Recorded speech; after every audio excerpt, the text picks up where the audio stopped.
Hi friends, welcome to Shanu Swami Cooking. இன்னைக்கு morning 3 o'clock எழுந்திரிச்சு குளிச்சிட்டு பிரம்ம முகூர்த்த பூஜை சிறப்பாக செஞ்சாச்சு. இன்னைக்கு டியூஸ்டே வேற, அதனால ரொம்ப சூப்பராக செஞ்சாச்சு. அடுத்து நம்ம இன்னைக்கு என்ன குக்கிங் பண்ணோன்றதை வீடியோக்குள்ளே போய் பார்க்கலாம். மார்னிங் பார்த்தீங்கன்னா இட்லி வச்சு கூடவே தேங்காய் சட்னி கார சட்னி வச்சு பிள்ளைங்களுக்கும் அவருக்கும் கொடுத்தாச்சு. நெக்ஸ்ட் பார்த்தீங்கன்னா மதியத்துக்கு சாம்பார் ரெடி பண்ணிட்டு இருக்கேன். சாம்பார் ஆல்மோஸ்ட் ரெடி ஆயிடுச்சு. இப்போ கடைசியாக நம்ம தாளித்து இதில் சேர்க்க வேண்டியது தான். இதில் பார்த்திங்கன்னா நம்ம கத்திரிக்காய் முருங்கைக்காய் முள்ளங்கி சாம்பார் வச்சுருக்கோம். இதில் நான் இன்றைக்கி குக்கரில் சாப்பிடணும் போல் இருந்துச்சு. ஸோ வடித்த சாப்பாடே சாப்பிட்டு போர் அடிச்சிருச்சு. சரி குக்கரில் சாப்பாடு வச்சுக்கலாம் அப்படின்ட்டு ரைஸை ஊற வச்சுருக்கேன். இந்த வெங்காயமும் கருவேப்பிலையும் எதுக்குன்னு பார்த்திங்கன்னா தாளிப்புக்காக எடுத்து வச்சுருக்கேன். இப்போ நான் ஒரு கடாயில் ஆயில் சேர்த்துருக்கேன். கூடவே பார்த்திங்கன்னா கடுகு வெந்தயம் ஜீரகம் சேர்த்துருக்கேன்.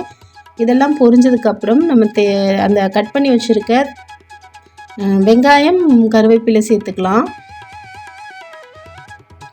இது நல்லா பொன்னிறமாக மாறி வரணும், அப்போ தான் நல்லாயிருக்கும். நல்லா பொன்னிறமாக வரணும். இப்போ ஃபைனலாக பார்த்திங்கன்னா நம்ம அடுப்பை ஆஃப் பண்ணிவிட்டு ஒரு அரை ஸ்பூன் இதில் மிளகாய் தூள் சேர்த்துக்கணும். எதுக்குன்னா அப்போ தான் நம்ம அந்த மிளகாய் தூளும் இந்த எண்ணெயிலே வெந்து வரும்போது அதை வந்து நம்ம குழம்புல சேர்க்கும்போது கலர்ஃபுல்லாக இருக்கும். குழம்பு ரெடி ஆயிடுச்சு ஆல்மோஸ்ட். இப்போ நம்ம வந்து கடைசியாக வந்து இதில் மாங்காய் சேர்க்குறோம். அதாவது ஆஃப் பண்ண போகிறதுக்கு ஒரு 5 நிமிஷத்துக்கு முன்னாடி மாங்காய் சேர்க்குறோம். எதுக்கு லாஸ்ட்டாக சேர்க்குறோம்னா ஸ்டார்டிங்லேயே நம்ம மாங்காய் சேர்த்துட்டோம்னா கொலன்னு சாப்பிட்றதுக்கு சாம்பாரும் நல்லா இருக்காது, மாங்காவும் நல்லா இருக்காது. ஸோ அதனால தான் லாஸ்ட்டாக சேர்க்குறது. இப்போ மாங்காய் ஓரளவுக்கு வெந்துடுச்சு. இப்போ நம்ம இதில் தாளிப்பு சேர்த்துக்க வேண்டியது தான். நான் கடைசியாக மிளகாய் தூள் சேர்த்த வீடியோ வந்து கிளிப்பிங் வந்து மிஸ் ஆகிடுச்சு அந்த தாளிப்பில்.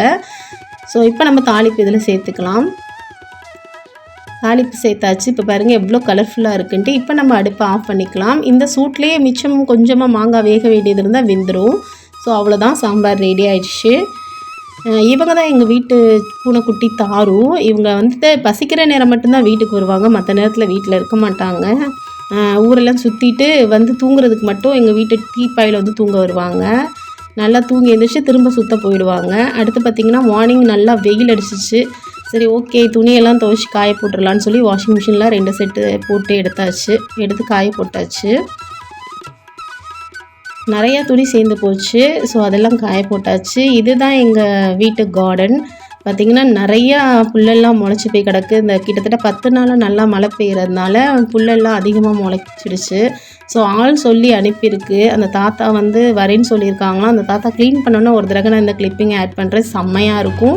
நான் இதில் கத்திரிக்காய் வெண்டைக்காய் பச்சை மிளகா இதெல்லாம் போட்டு வச்சுருக்கேன். நிறையா எனக்கு கத்திரிக்காய் வெண்டைக்காய் பச்சை மிளகாலாம் வந்துச்சு. ஸோ இப்போ போக பயமாக இருக்குது அந்த கார்டனுக்குள்ளே. அடுத்து வந்து நான் மாவு அரைக்கிறதுக்காக வந்துட்டு இப்போ மணி பார்த்திங்கன்னா 10 மணி இருக்கும். ஸோ மாவை அரைச்சி வச்சிட்டோன்னா நைட் 7:30 மணிக்கு நம்ம இட்லி ஊற்றும் போது சூப்பராக வந்து ஓரளவுக்கு புளிச்சு வந்துடும், கரெக்டாக இருக்கும். ஸோ அதனால் மாவு அரைச்சிட்ருக்கேன். முதல்ல உளுந்து சேர்த்து அரைச்சிட்ருக்கேன்.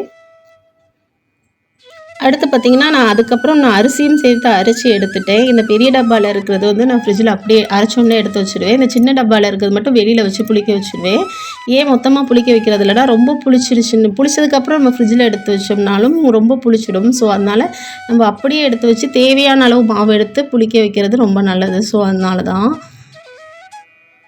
இப்போ அந்த பெரிய டப்பாவில் இருக்க மாவை எடுத்து வச்சுக்கலாம். அடுத்து பார்த்திங்கன்னா நைட்டு டின்னருக்கு இட்லியும் கார சட்னியும் செஞ்சுருந்தேன். சூப்பராக டின்னர் ஒர்க்கு முடிஞ்சிருச்சு. அவ்வளோதான் ஃப்ரெண்ட்ஸ். வீடியோ பிடிச்சிருந்தா லைக் பண்ணுங்கள். வீடியோவை ஃபுல்லாக பார்த்துட்டு சப்ஸ்கிரைப் பண்ணுங்கள் ஃப்ரெண்ட்ஸ். தேங்க்ஸ் ஃபார் வாட்சிங்.